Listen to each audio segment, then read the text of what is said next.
Assalamualaikum warahmatullahi wabarakatuh. Balik lagi bersama saya Emil. Seperti biasa tugas ini dibuat buat tugas dari produksi film. Nah, di sini ada unsur-unsur film. Setiap unsur film yang dihasilkan seorang tenaga kreatif hendaknya dilihat keterkaitan dengan unsur-unsur film yang lain. Namun masing-masing unsur film memang bisa dinilai secara terpisah. Satu hal ini lazim dilakukan dalam penjurian di sebuah festival film, misalnya Festival Film Indonesia yang antara lain menyediakan piala citra bagi unsur sutradara terbaik, penulis skenario terbaik, dan aktor atau aktris terbaik. Demikian pula dengan festival film tingkat dunia seperti Festival Academy Awards di Amerika Serikat yang setiap tahun membagikan piala Oscar. Nah, di sini ada unsur naratif. Unsur naratif ini berhubungan dengan aspek cerita film. Setiap film fiksi tidak mungkin lepas dari unsur naratif karena dalam cerita pasti memiliki unsur-unsur seperti tokoh, masalah, konflik, lokasi, dan waktu. Seluruh elemen tersebut membentuk unsur secara naratif secara keseluruhan. Elemen-elemen tersebut saling berinteraksi satu sama lain untuk membentuk sebuah jalinan peristiwa yang memiliki tujuan dan maksud. Nah, lalu ada unsur-unsur film. Di sini ada kamera, production, director, ada scene, ada unsur-unsur film, dan unsur sinematik. Nah, unsur sinematik merupakan aspek teknis dalam produksi sebuah film. Sinematografi adalah perlakuan terhadap kamera dan filmnya, serta hubungan kamera dengan objek yang diambil. Editing adalah transisi sebuah gambar shoot ke gambar lainnya. Nah, di sini suara adalah segala hal dalam film yang mampu kita tangkap melalui indera pendengaran. Seluruh unsur sinematik tersebut saling berkesinambungan membentuk satu kesatuan film yang utuh. Di sini ada divisi pembuatan film. Yang pertama ada director. Director juga disebut dengan sutradara, memiliki otoritas dan peran kunci dalam keseluruhan proses pembuatan film, serta mengontrol segala aspek kreatif, visualisasi, skenario, konten, dan plot cerita. Lalu ada produser, mengorganisasikan, mengendalikan segala hal yang berkaitan dengan dana produksi. Negosiator, memperkerjakan kebutuhan personil dan pendistribusian.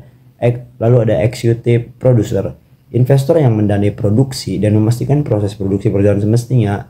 Lalu ada line produser, memfasilitasi segala bentuk kebutuhan produksi, memastikan kebutuhan dan penjadwalan setiap harinya, serta garis depan dari set produksi.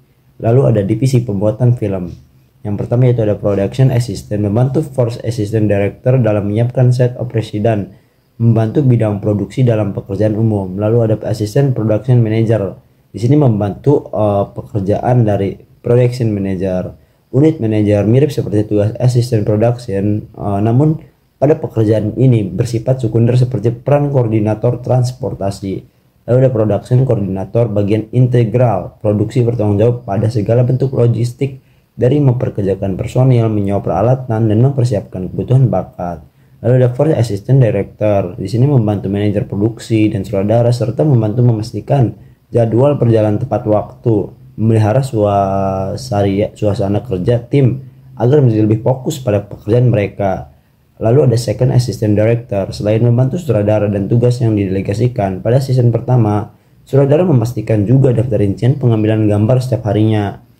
Lalu ada production accountant, mengelola keuangan dan memastikan dana sesuai dengan anggaran produksi serta bertanggung jawab atas penggajian semua orang. Lalu ada divisi pembuatan film. Yang pertama ada location manager, bertanggung jawab terhadap tata kelola beserta personelnya, pemanfaatan perizinan lokasi dan kebersihan, serta manajemen anggaran yang dialokasikan pada bidang ini. Ada asisten location manager, membantu pekerjaan manage lokasi, mengawasi operasional lokasi baik secara teknis ataupun implementasi manajerial di lokasi pada setiap kebutuhan episode. Nah, lalu ada location squad, menemukan lokasi.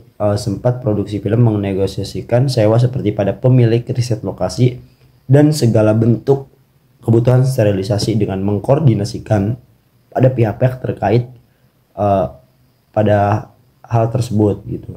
Lalu ada location assistant, memastikan set di lokasi dengan destinasi itu lebih awal sebelum lokasi digunakan, mengakomodir keluhan sekitar, memastikan lokasi kembali seperti semula usai digunakan. Ada unit publish sebagai penghubung dengan produksi media, membuat konferensi pers, bekerja sama dengan produser dan unit lain untuk hubungan yang terkait. Ada legal counsel, menegosiasikan beragam kontrak, hak lisensi, pajak, dan dokumen-dokumen legalitas seperti halnya keimigrasian. Tech and Rolly, divisi pembuatan film. Ada production sound mic, bertanggung jawab atas pengoperasian mixer audio dan merekam yang diterima dari mikrofon pada set. Boom operator adalah asisten suara yang bertugas memegang tang. Production designer bertugas menciptakan penampilan visual pada film, mengatur kostum, menyusun karakter, bekerja sama dengan sutradara dan DOP. Art director mengawasi dan bekerjasama dengan seniman perajin untuk kebutuhan perancangan set, seniman grafis, ilustrator, estetika, tekstur pada set.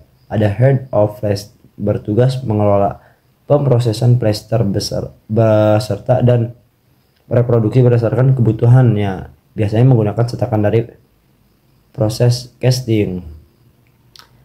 Special effect supervisor menginstruksikan kepada kru khusus tentang cara mendesain elemen dan alat peraga tanpa merusak set film, contohnya seperti efek terbakar, runtuhan, ledakan, dan sebagainya.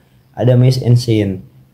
Mise en scene merupakan salah satu unsur yang penting yang terdapat dalam elemen sinematik yang terdapat dalam film.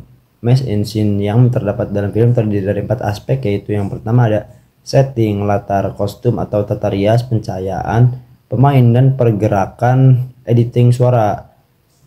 Nah, editing suara ini ada praproduksi, produksi, dan pasca produksi. Di sini praproduksi untuk videografer dimulai dari membantu sutradara dan skenario menjabarkan storyboard. Videografer berkepentingan di bagian ini karena akan berhubungan dengan waktu dan budget yang akan dikeluarkan. Setelah menjabarkan storyboard, videografer akan langsung mengecek persiapan teknis, mulai dari kamera yang digunakan, lensa yang dipasang, tata cahaya, hingga mikrofon untuk para pemeran.